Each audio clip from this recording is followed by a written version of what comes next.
안녕하세요. 스미더스입니다. 어제 윤석열 검찰총장이 사퇴를 했습니다. 그 사퇴 관련 대국민 입장문은 다음과 같습니다.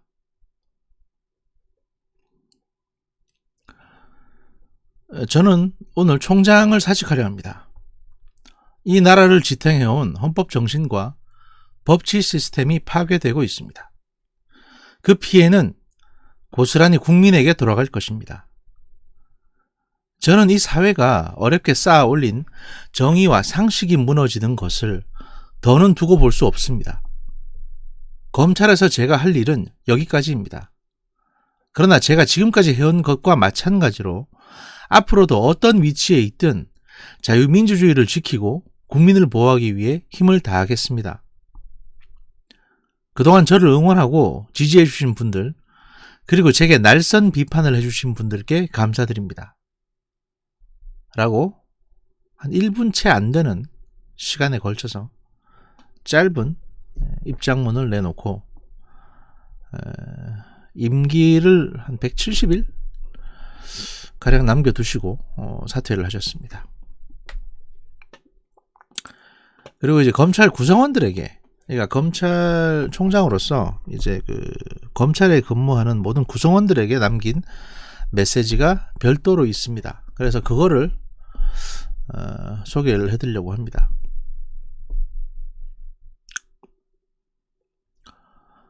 이제 그토록 어렵게 지켜왔던 검찰총장의 직에서 물러납니다.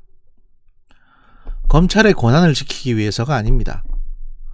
우리 사회의 정의와 상식, 민주주의와 법치주의를 지키기 위해서입니다. 검찰 가족 여러분, 검사의 수사 지휘권이 폐지되고 검찰의 직접 수사 영역이 부패 범죄 등 6대 중대 범죄로 한정된 지 이제 2달이 지났습니다. 그동안 우리는 검찰의 직접 수사를 최대한 자제하여 꼭 필요한 범위에 한정하도록 노력해 왔습니다. 새로 시행된 형사사법제도에 적응하시느라 애를 많이 먹고 있는 것으로 알고 있습니다. 그런 와중에 최근 검찰의 수사권을 완전히 박탈하여 검찰을 해체하는 내용의 법안들이 발의되어 더 혼란스럽고 업무 의욕도 많이 떨어졌으리라 생각됩니다. 여러분들도 현 상황에 대해 분노하면서 걱정하고 계실 것입니다. 총장으로서 안타깝고 무거운 책임감을 느낍니다. 저는 이제 우리나라의 민주주의와 법치주의를 지키기 위해 헌법이 부여한 저의 마지막 책무를 이행하려고 합니다.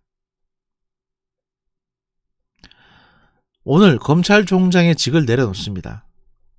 여러분들과 함께 공정한 검찰, 국민의 검찰을 목표로 최선을 다했으나 더 이상 검찰이 파괴되고 반부패 시스템이 붕괴되는 것을 지켜만 볼 수는 없습니다.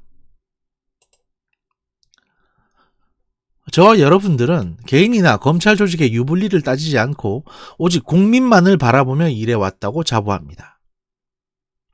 검찰의 수사권 폐지와 중대범죄수사청 설치는 검찰개혁이 아닙니다. 대한민국의 법치주의를 심각히 훼손하는 것입니다.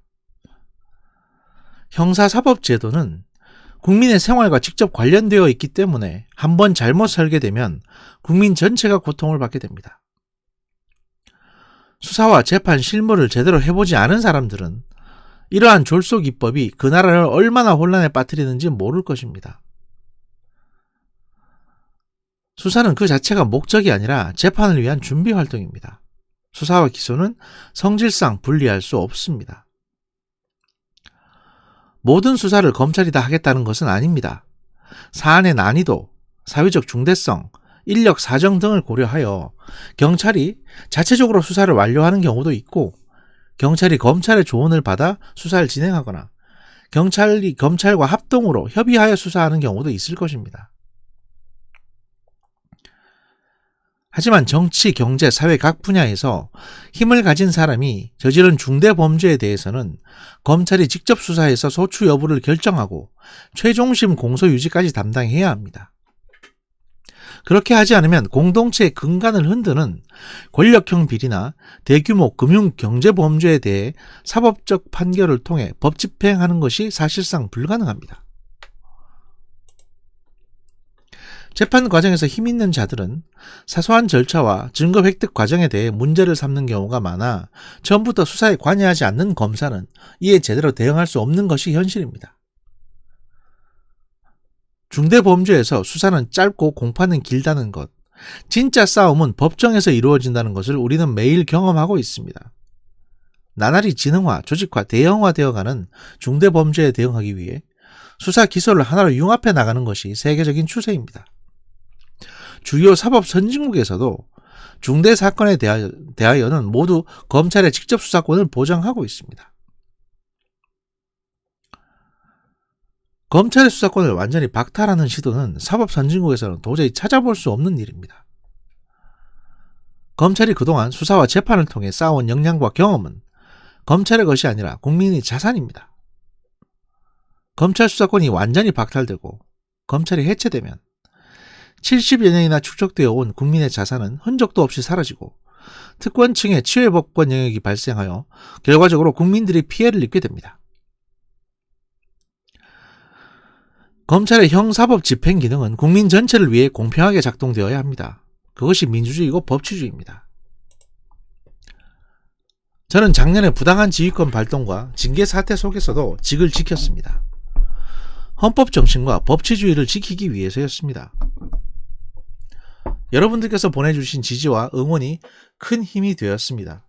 이제 그토록 어렵게 지켜왔던 검찰총장의 직에서 물러납니다. 검찰의 권한을 지키기 위해서가 아닙니다.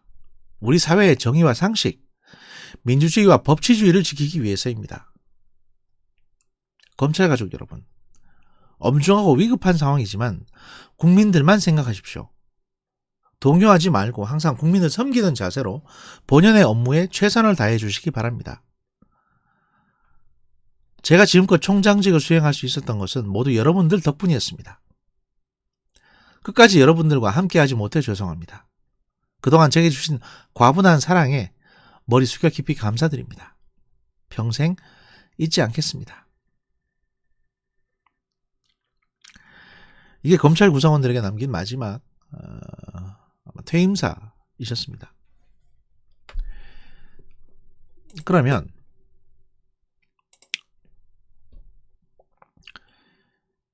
과연 윤석열 총장은 앞으로 이제 뭘 할까요?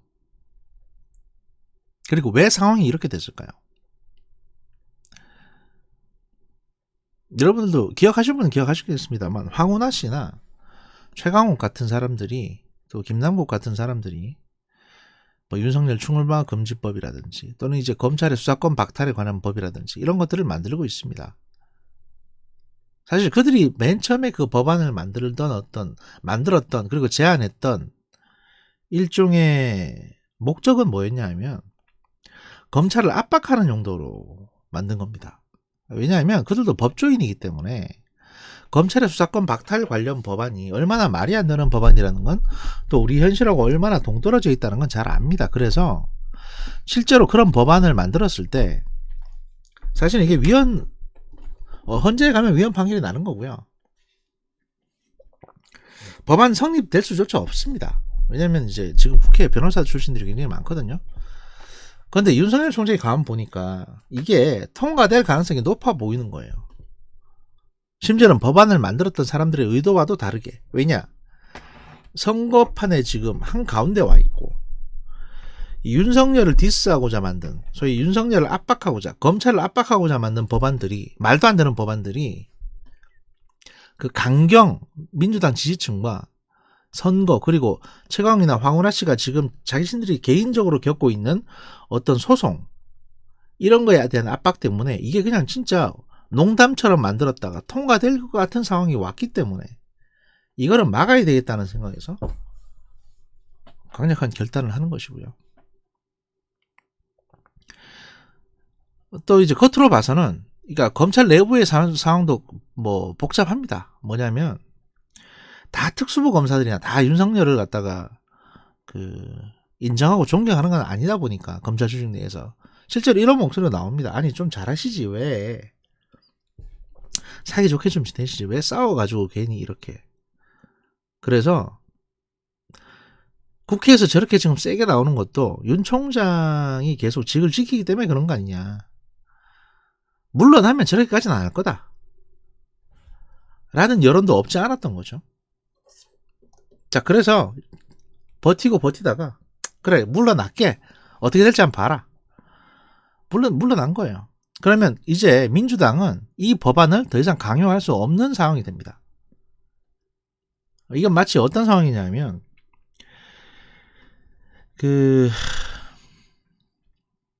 과거 임진왜란 때 충무공이 이제 그 징계를 받기 전에 부산으로 출전을 하라고 선조가 지시를 하는데 안 나갔죠. 왜냐하면 나갔다가는 매복 당한다. 걸려서 공격받는 건 거의 100%고 조선 수군만 피해를 입기 때문에 나가면 안 된다라는 게 이순신의 주장이었는데, 선조는 그때, 선조나 다른 신하들은 뭐라고 생각했냐면 이순신의 말이 맞는 게 아니고 이순신 저 양반이 계속 승전만 하다 보니까 이제 왕도 무시한다, 이런 편견에 빠져 있었던 거예요. 이거는 사실 이렇게 돼버리면 이순신도 죽고 수군도 폐지됩니다, 까딱 잘못하면. 그러니까 이순신 입장에서 심사숙고하다가 그만둔 거죠. 오케이, 내가 잠깐 관두겠다. 그러면 당신들이 그렇게 좋아하는 원균한테 한번 맡겨봐라, 어떻게 되나. 그런데 이제 이순신이 그때 생각 못했던 거, 원균이 너무 참패를 해버린 거죠. 한 3분의 1 정도 이럴 줄 알았더니 다 잃었어요. 다 300척 끌고 나가서 12척 남았으니까. 그것도 원균이 남기려고 남긴 것도 아니고 도망친 게 12척이었습니다. 지금 딱 그 꼬라지가 된 겁니다.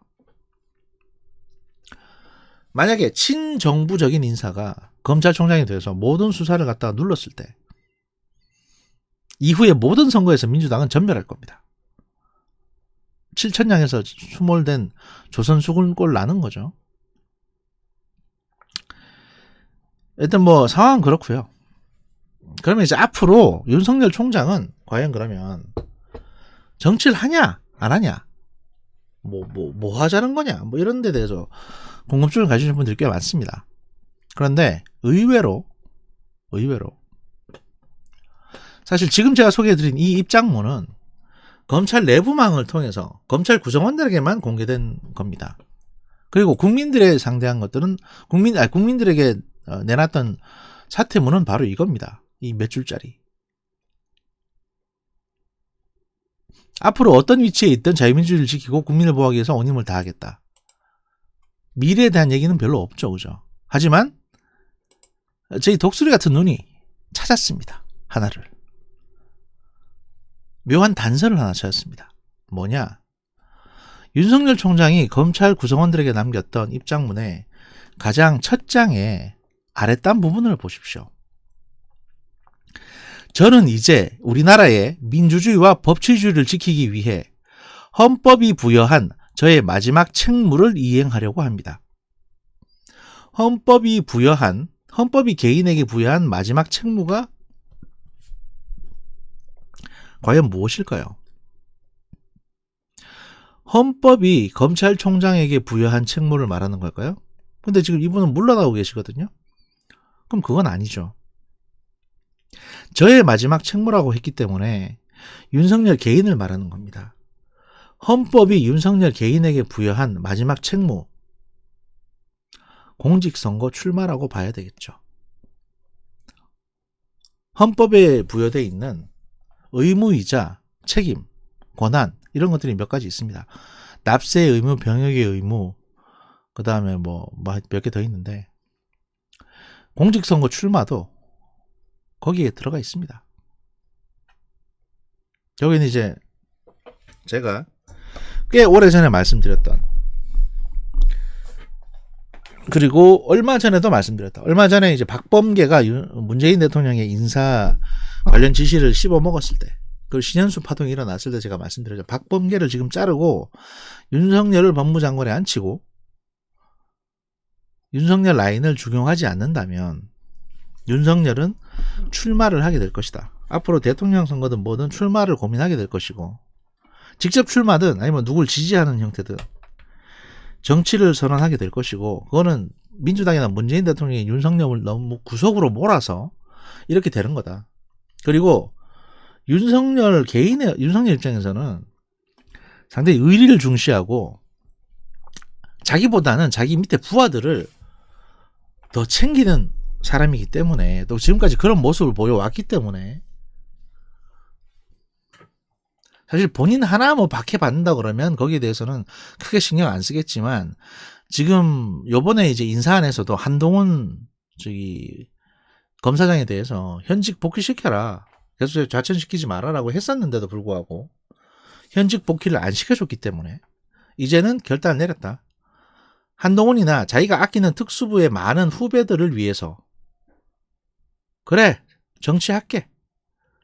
내가 정치해가지고 무슨 수를 써든지 당선이 되거나 아니면 내가 지지하는 괜찮은 사람을 당선시켜서 한동훈이나 내가 아끼는 저 많은 정의로운 특수부 검사들 주요 요직에 배치해서 부패 범죄를 싹 쓸어버리겠다.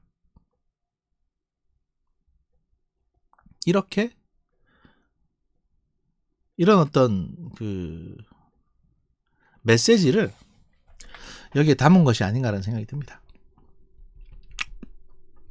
아무튼 저 며칠 동안 좀 쉬었는데 본격적으로 방송을 좀 해냈더니 이런 일이 생겨서, 일단은 오늘은 여기까지 하고요.